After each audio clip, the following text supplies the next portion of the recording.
APS update for bachelor student if having less than 70% marks। इस video को start करने से पहले मैं आप सबका स्वागत करता हूं। मेरी तरफ से आप सबको नमन है। ऐसा है कि APS वालों ने अपनी वेबसाइट में 2 दिन पहले न्यू अपडेशंस की हैं किन बच्चों के लिए जिन्होंने वहां पर अपनी अंडर ग्रेजुएट डिग्री करने के लिए जर्मनी में जाना है, आइदर प्राइवेट यूनिवर्सिटीज़ में चाहे गवर्नमेंट यूनिवर्सिटीज़ में। वो क्या न्यू अपडेशंस हैं उसके बारे में इस वीडियो के अंदर हम डिस्कस करेंगे।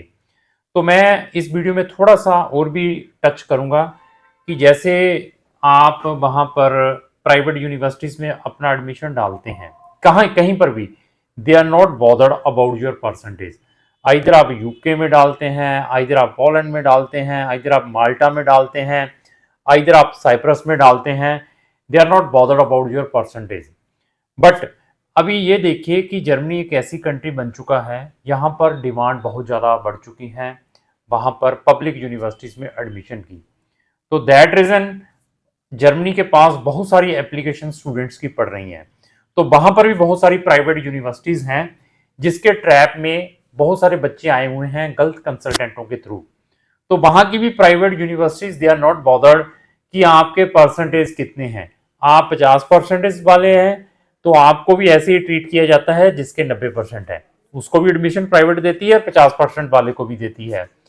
तो दैट इज बहुत सारी एप्लीकेशन बैचलर वाले स्टूडेंट्स की यहाँ पर एडमिशन्स के लिए पड़ती हैं जर्मनी एम्बेसी के अंदर, डिफरेंट डिफरेंट जो लोकेशंस में है इंडिया के अंदर। तो उसको देखते हुए उन्होंने ये न्यू अपडेशंस दी हैं कि जिन बच्चों ने विंटर में, मतलब जिन बच्चों ने 2026 में सितंबर अक्टूबर के इनटेक में बैचलर डिग्री करने के लिए जाना है, तो उनके जो 12th के जो परसेंटेज है 70% से कम नहीं होने चाहिए। अगर आपके 70% से नंबर कम है तो आप जर्मनी के लिए एलिजिबल नहीं है बैचलर एडमिशन के लिए, जिसको हम अंडर ग्रेजुएट प्रोग्राम्स कहते हैं। तो ये एक बहुत बड़ी अपडेशंस हैं सीरियस स्टूडेंट्स के लिए, क्योंकि सीरियस स्टूडेंट्स भी इफेक्ट होते हैं जब जो बच्चे एलिजिबल नहीं भी होते वो भी अपनी एप्लीकेशंस डालते हैं। तो मैं प्रेज करूंगा जर्मनी गवर्नमेंट का कि उन्होंने ये न्यू जो परसेंटेज का क्राइटेरिया फिक्स किया है बैचलर वाले स्टूडेंट्स के लिए। ये पहले ही होना चाहिए था, तो अभी किया है तो बहुत बढ़िया किया है। तो अभी वो सिर्फ 70% वाले स्टूडेंट्स का ही एपीएस करेंगे, 70% वाले स्टूडेंट को ही वहां पर एडमिशन मिलेगा, 70% वाले स्टूडेंट को ही आप अपना वीजा अप्लाई करेंगे जब आपका एपीएस आ गया है। अभी वीजा मिलना है या नहीं मिलना, दैट इज डिफरेंट सिनेरियो। तो मैंने बहुत सारी वीडियोस में बार बार बताता हूं कि जिन बच्चों ने वहां पर बैचलर डिग्री करने के लिए जाना है वो अपनी 13 साल की स्टडी करके जाए, 12 साल प्लस 1 साल इंडिया से, 1 साल बैचलर की डिग्री इंडिया से करके यहां से डायरेक्ट इंग्लिश टॉट प्रोग्राम में वहां की गवर्नमेंट यूनिवर्सिटीज में जाए, जो कि totally free of cost international students को स्टडी प्रोवाइड करती हैं। तो अभी बहुत सारा और भी इसके अंदर डाउट है बच्चों का, क्वेश्चंस भी आते हैं हमारे पास। सर हम वहां जाके स्टूडिंग कुलीग कर लेते हैं। स्टूडिंग कुलीग भी एक बिग स्कैम है मार्केट के अंदर। जैसे मैंने फिनलैंड का पीजी डिप्लोमे के स्कैम के बारे में बताया है और लाटविया की प्राइवेट यूनिवर्सिटीज के बारे में डिस्कस किया है, जहां पर बच्चों के बहुत सारे पैसे फंसे हैं, जिसका कई बच्चों के अभी इस इनटेक में वीजा भी रिफ्यूज हुए हैं लाटविया के।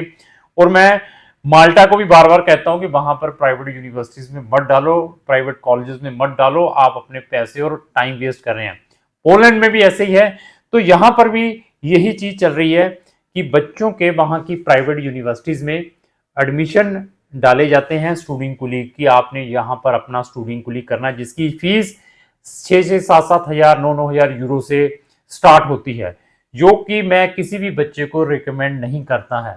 अगर आपने स्टूडिंग कुलीग भी करना है वो वहां पर भी फ्री है वहां की गवर्नमेंट यूनिवर्सिटीज में, अगर आपके पास B1 है। तो मैं उन चक्रों में भी पढ़ने की बजाय यही कहता हूं कि आप स्टूडिंग कुलीग के चक्रों में मत पढ़ें, ना ही आप जर्मन लैंग्वेज के चक्रों में पढ़ें। आप इंडिया से अपनी 12th करें, 12th के बाद 1 साल कंप्लीट करें, 13 साल की स्टडी होती है, आपके पास 6 बैंड है, तो आप डायरेक्ट वहां की बैचलर डिग्री करने के लिए जाएं। तो that is the proper way to go in Germany. Otherwise studying के नाम पर भी आप पैसे खराब करेंगे वहां जाकर और आपको बहुत सारे चैलेंजेस फेस करने पड़ेंगे। एजेंट ने तो स्टूडेंट कुलीग के नाम पर भी कमीशन कमा लिया, प्राइवेट यूनिवर्सिटीज में भी भेज के कमीशन कमा लिया, तो बच्चे को कुछ नहीं मिला। इन चीजों को अपने माइंड में रखना है। इवन अभी भी कंसल्टेंट 2-4 प्रमोट कर रहे हैं कि हम अभी आपको मार्च से पहले पहले भेज देंगे जर्मनी में, अभी आप आ जाइए अगर आपके परसेंटेज कम है। तो ये जो इम्प्लीमेंटेशन कब से हुई है, 15 मार्च से ये इम्प्लीमेंटेशन हो जाएंगी। आपके अगर 70% नंबर है तभी आप अपना एपीएस अप्लाई कर पाएंगे। जिन बच्चों ने अपना एपीएस ऑलरेडी अप्लाई कर दिया हुआ है, उनके जो परसेंटेज लेस देन 70 है, तो उनके ऊपर कोई इफेक्ट नहीं पड़ेगा। बट अभी उनको एडमिशन मिलता है नहीं मिलता है, that is a different scenario है। उन्होंने अपनी वेबसाइट के ऊपर ये भी लिखा है। और मैं इसके अंदर ये भी बताऊंगा कि जब भी आपने अपनी 1 साल की बैचलर डिग्री इंडिया से करनी है तो H+ यूनिवर्सिटी से करें, H+ वाली यूनिवर्सिटी से ना करें। H+ यूनिवर्सिटी कौन सी है उसके बारे में भी हम बच्चों को गाइड करते हैं। अगर आपने जर्मनी में हायर स्टडीज के लिए जाना है तो हमारी 4 डेडिकेटेड प्ले लिस्टें हैं। कौन कौन सी है? Free study in Germany, success story of Germany, house building को प्रोग्राम, जर्मन लैंग्वेज क्लासेस। चारों के लिंक मैंने डिस्क्रिप्शन बॉक्स में लगाए हैं, वहां जाकर आप जर्मनी से रिलेटेड मेरी नंबर ऑफ वीडियोस वॉच कर सकते हैं।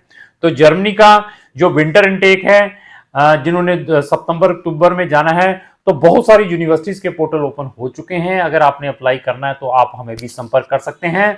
तो लास्ट मैं फिर बता दूं, अगर आपने बैचलर के लिए जाना है, आपके परसेंटेज 70% से कम है तो आप जर्मनी नहीं जा पाएंगे। ये अपने माइंड पे में लेकर चलना है। अगर कोई भी कंसल्टेंट आपको मिसलीड कर रहा है, जहां आपने अपना केस ऑलरेडी उसको दिया है, तो ये प्रिकॉशन जरूर ले लें। तो ये जो अपडेशंस हैं एपीएस ने अपनी वेबसाइट के ऊपर की हुई है, उस वेबसाइट का लिंक भी मैंने डिस्क्रिप्शन बॉक्स में लगाया, वहां जाकर भी आप इस न्यूज़ को रीड कर सकते हैं। तो लास्ट मेरी यही रिक्वेस्ट है कि अगर आपका एडमिशन नहीं आया है, जर्मनी का जब वीज़ा रिफ्यूज हुआ है, जहां हमारा कोई जर्मनी से रिलेटेड ओपिनियन लेना चाहते हैं, तो आप हमें संपर्क कर सकते हैं। लास्ट मेरी यही रिक्वेस्ट है, अगर आपको जो मेरी वीडियो अच्छी लगी इसको लाइक एंड शेयर करना ना भूलें। Thank you.